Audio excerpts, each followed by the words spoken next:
Je prends le troisième sujet. Une diplomatie fidèle, courageuse et véridique du Niger face à l'Algérie. Je voudrais saluer les autorités nigériennes. À leur tête, le président Abdourahmane Tiani, président du CNSP, chef de l'État. Je voudrais saluer l'ensemble du CNSP, je voudrais saluer le gouvernement du Niger et notamment l'excellent travail qui a été abattu ces derniers jours par la délégation diplomatique conduite in tuitu personae par le Premier ministre, notre frère et ami, Ali Mahaman Lamine Zein en Algérie. Qu'est-ce qui m'a marqué dans l'approche diplomatique que le Niger a menée ces derniers jours en Algérie? C'est que c'est une approche diplomatique qui n'a pas été faite dans la logique de la flatterie. Tout au long de sa visite au Niger, de sa visite en Algérie, le Premier ministre nigérien, chef de la délégation nigérienne, a tenu un langage de vérité aux autorités algériennes. Qu'est-ce qu'il leur a dit? Il leur a dit que le Niger est engagé à être solidaire de ses alliés dans le cadre de la Confédération de l'Alliance des États du Sahel. Et que toute personne, tout État, toute puissance qui attaque le Mali ou le Burkina est en train d'attaquer le Niger. Donc il est allé en Algérie dire aux autorités algériennes qu'en Afrique noire consciente, il n'y a aucune puissance qui puisse cautionner que l'Algérie serve de base arrière aux terroristes qui attaquent, notamment le territoire malien. Je voudrais saluer ici le Premier ministre Ali Mahaman Lamine Zein, parce que les dirigeants algériens actuels ne méritent que le langage de vérité. Il ne faut pas les flatter, parce qu'en les flattant, on ne les change pas et on ne leur montre pas qu'on a compris leur jeu. La deuxième chose qu'il a dite, et que j'ai noté avec beaucoup d'intérêt, c'est qu'il y a des possibilités économiques extraordinaires, exploitables entre l'Algérie et les pays sahéliens de sa frontière sud, que sont, entre autres, donc notamment le Niger et le Mali.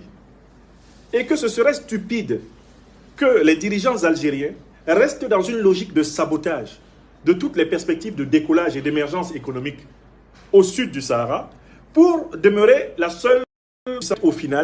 Au final, même l'Algérie perdrait dans une déstabilisation massive du Sahel. Si le Sahel est complètement déstabilisé, l'Algérie va perdre, elle aussi, le contrôle de la sécurité de ses frontières sud. Donc, le Premier ministre Ali Mahaman Lamine Zein a dit aux Algériens, aux autorités algériennes, de se rendre compte qu'elles sont en train de se tirer une balle au pied si elles continuent à favoriser des incidents aux frontières nord des pays de la Confédération de l'Alliance des États du Sahel. Elles sont en train de préparer les conditions de mouvements de rébellion au sud de l'Algérie. Elles sont en train de préparer les conditions d'implosion terroriste au sud de l'Algérie si elles continuent la complaisance envers Al-Qaïda, l'État islamique et l'OTAN. J'aime beaucoup le discours de vérité que le Premier ministre Ali Mahaman Lamine Zein a tenu à Alger, devant le président Tebboune et ses compagnons.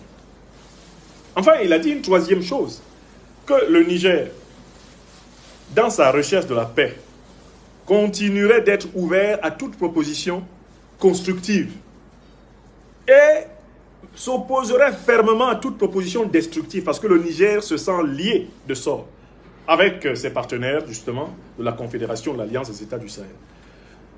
Je voudrais saluer ce langage de vérité du Niger, d'autant plus que une fois que les Ukrainiens ont assumé le fait d'avoir participé à l'attaque de Tinzaouaten, donc au massacre de nos soldats africains du Mali, le Niger est le pays qui, aussitôt les relations diplomatiques rompues entre le Mali et l'Ukraine, a emboîté le pas au Mali pour rompre les relations diplomatiques avec l'Ukraine, afin de protester contre la participation assumée, la participation consciente, voulue et revendiquée de l'Ukraine à l'agression terroriste de Tinzaouaten contre le Mali. Je voudrais saluer le président Tiani, je voudrais saluer le CNSP, je voudrais saluer ses compagnons. Ils ont bien montré la différence qu'il y a entre un État authentiquement panafricaniste, comme aujourd'hui l'État et le gouvernement du Niger, et des États faussement panafricanistes, des gouvernements faussement panafricanistes, comme celui de Bassirou Diomaye Faye et Ousmane Sonko au Sénégal. Un pays véritablement panafricaniste de ce continent ne peut pas maintenir de relations diplomatiques avec l'Ukraine après ce que l'Ukraine assume avoir fait à Tinzaouaten. Et le marqueur de cet épisode de Tinzaouaten est d'autant plus important qu'il permet vraiment de voir clair, puisque nous sommes à une époque maintenant où tout le monde veut jouer aux panafricanistes sur le continent pour tromper l'opinion. On voit très bien avec l'affaire de Tinzaouaten quels sont les pays qui sont vraiment dirigés par des gouvernements panafricanistes. J'ai dit, et je le redis encore, tout pays africain qui, après que l'Ukraine ait assumé sa participation à l'agression terroriste contre le Mali, tout pays africain qui maintient des relations diplomatiques avec l'Ukraine n'est pas un pays panafricaniste. Donc prenez votre carte, prenez la carte des pays où l'Ukraine a des représentations diplomatiques. Tout pays où il y a encore un ambassadeur d'Ukraine n'est pas un pays dont le gouvernement est panafricaniste. Pourquoi? Parce qu'un gouvernement panafricaniste ne cautionnera jamais une puissance qui assume ouvertement, publiquement, d'être à l'origine d'une agression terroriste contre un autre pays panafricaniste. Jamais.